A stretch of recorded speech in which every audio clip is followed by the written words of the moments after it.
12 mois se sont écoulés depuis le tremblement de terre qui a frappé les Abruzzes au centre de l'Italie. Ces profondes plaies témoignent encore de la violence du séisme. Ona, le village le plus durement touché, est réduit à un tas de décombres. Les travaux de déblaiement se poursuivent sans cesse. Si la période d'émergence est terminée, il faut désormais affronter l'avenir.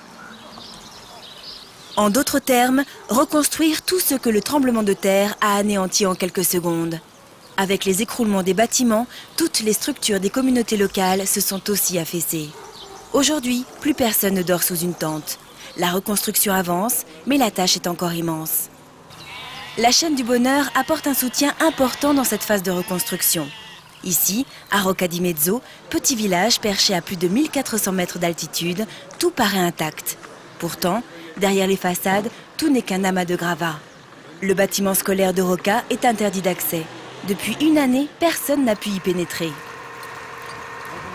Bientôt, les écoliers du village iront dans une nouvelle école.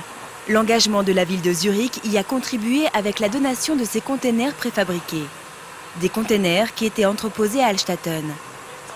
Transportés il y a peu, ils sont actuellement assemblés dans ce qui sera bientôt la future place centrale de Rocca. Transport et assemblage ont été financés par la chaîne du Bonheur, la ville de Zurich et de Lugano. L'Association des entrepreneurs italiens de Suisse a aussi contribué à la réalisation de ce projet. Projet primordial pour cette commune de Rocca di Mezzo qui essaye à tout prix d'offrir aux jeunes générations une stabilité et un avenir.